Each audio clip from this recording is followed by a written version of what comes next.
Estamos comenzando el capítulo 151 sobre las leyes de Kedushá del Bet Knesset, la ley de santidad. Nos dice el Shulchan Aruch en la ley 1 que en el Bet Knesset y Bet Midrash hay que cuidarse de no comportarse con relajo, no hacer chistes, no hablar conversaciones en vano, ni nada por el estilo. ¿Por qué? Porque el Bet Knesset se considera un Mikdash Meat, es como un pequeño templo, y sobre el templo está escrito que uno tiene que temer en el templo. ¿De quién tiene uno que temer? De quien reposa en el templo, de la Shekhinah, del resplandor divino. Y tanto así nos trae Mishnah Berurah que el SMAC escribió que hay sinagogas que por el hecho de comportarse con relajo se convirtieron en lugares de idolatría, ni os lo quiera. Sobre qué rigurosidad tiene este asunto, nos trae los comentaristas. Hay quien dice que es de la Torah. Si la persona no se comporta con honra en el Bet Knesset, está pasando una prohibición de la Torah. Hay quien dice que es solo de los sabios. Sea como sea, si uno hace algo vergonzoso, según todas las opiniones, se considera la Torah. Nos sigue diciendo el Mishnah Berurah que no puede uno hablar conversación en vano en la sinagoga. Estamos hablando incluso que sea una conversación que uno tiene necesidad de esa conversación, sobre que no es conversación de Torah. Por ejemplo, uno tiene que hablar sobre la Parnasá. Entonces, afuera de la sinagoga, seguro que uno puede hablar, está totalmente permitido. Pero dentro de la sinagoga, incluso así, no se puede hablar.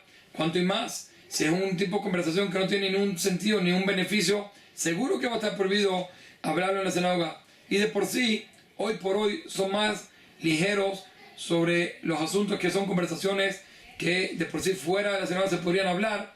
Entonces, hay quienes son más ligeros dentro de la sinagoga hoy por hoy. Incluso en las sinagogas de Eretz Israel, que son más rigurosas, incluso si quieren permitir, por supuesto, el que se puede cuidar, seguro que es preferible incluso hoy por hoy. Pero hay quien en este caso, permite más. Porque de por sí, nos trae Mishnah Berurah en nombre del Zohar, lo grave que es de por sí hablar conversaciones en vano en la sinagoga, cualquiera de los tipos de conversaciones en vano. Cuánto y más que uno se tiene que cuidar en la sinagoga y en el Bet Midrash de no pasar por transgresiones al hablar. Por ejemplo, la Shonará, Rehilut, hacer discusiones, todo ese tipo de conversaciones que uno hace prohibiciones en el momento de hablarlas. Seguro que uno se tiene que cuidar, porque fuera de lo grave que son esas conversaciones, cuánto y más es la gravedad cuando lo hace dentro de la sinagoga. ¿Por qué? Porque es un desprecio para la honra de la Shekhinah. Es como diciendo, si la Shekhinah no vale. Y no se parece cuando uno hace una averá, una transgresión, cuando uno está solo, o cuando lo hace en el palacio del rey, delante del rey. Es mucho más grave. Y eso es lo que pasa cuando la persona lo hace dentro de la sinagoga. Y no solo eso, sino más todavía va a ser grave que cuando la persona empieza con este tipo de conversaciones, entonces después la gente se va pegando y van hablando, y esto trae también al fin y al cabo puede llegar a traer que uno avergüenza al prójimo delante de un público y todo tipo de cosas.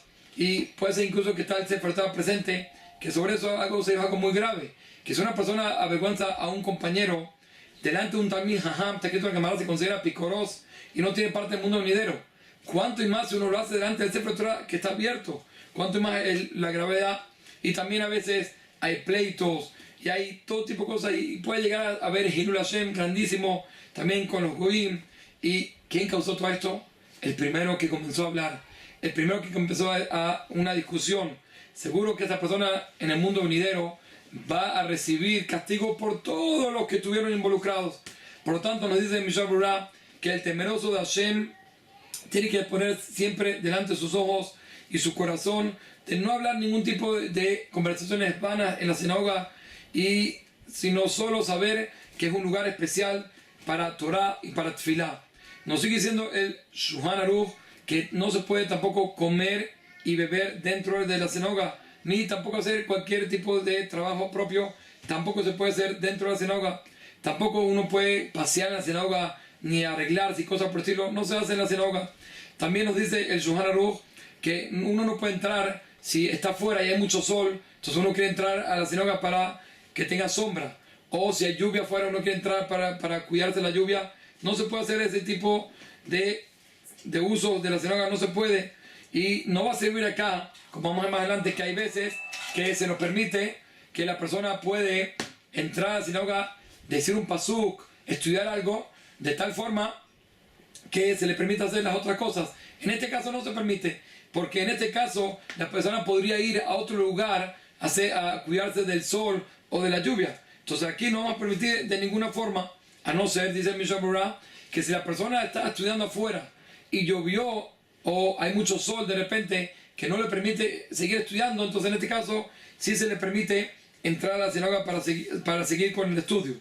Nos sigue diciendo el Shulchan Aruch que en caso de Talmidei Jajamim, de estudiosos de la Torah y sus alumnos, se les permite a ellos comer y beber.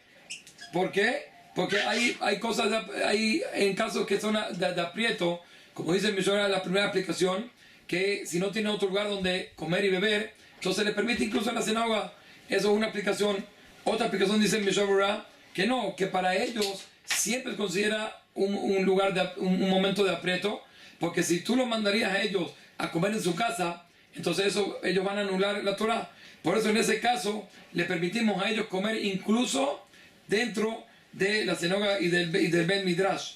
Y no hay ningún problema. También dice el Mishnah Berurah, si hay necesidad de poner a pobres a comer dentro de la sinagoga o que duerman dentro de la sinagoga, también se puede permitir. Pero dice el Mishnah Berurah que esto es únicamente en las sinagogas de Judá, de la diáspora, que como vamos a ver más adelante, hay ciertas formas que se permiten hacer todo tipo de usos. Incluso así hay quien prohíbe.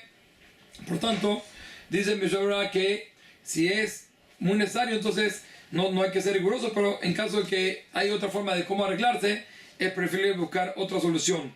Cuando hablamos de los Talmidei Jajamim, de los estudiosos, y las otras personas que permitimos hacer ciertas cosas en la sinagoga, no solo comer y beber, sino también ellos pueden dormir ahí, pero hacer capandaria, como más adelante, que si ellos quieren usar la sinagoga como un pasillo, que si que ellos tienen que entrar por una parte y salir para estar en otro lugar, entonces lo usan solo como un pasillo, entonces en ese caso no le vamos a permitir, y tampoco entrar, se hace solo afuera y quieren cubrirse, cosas por el estilo, tampoco le permitimos, porque al fin y al cabo, no porque son también Hamim, ellos no tienen que cuidarse de tener temor dentro del Mikdash, ellos también tienen que tener temor, por eso no les permitimos. Y nos trae aquí también el Ramá, que hay quien dice que en Bet Midrash, incluso que no es momento de aprietos, se les permite a los Talmidei Jajamim y a los alumnos. Y la novedad, ¿cuál es? Dice el Mishnah Berurah que a pesar de que Bet Midrash, el nivel de santidad es más elevado que una sinagoga, como vamos a ver más adelante, incluso así, siendo que ellos es el lugar fijo donde ellos estudian y donde ellos están, entonces nosotros lo consideramos como la casa de ellos. Por eso en ese caso, nosotros les permitimos a ellos en cualquier situación comer y beber.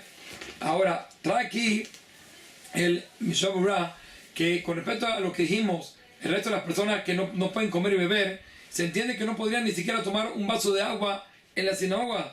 Solo que trae aquí que el Birkei Yosef, él dijo que la costumbre es permitir tomar agua dentro de la sinagoga, y la pregunta es ¿por qué?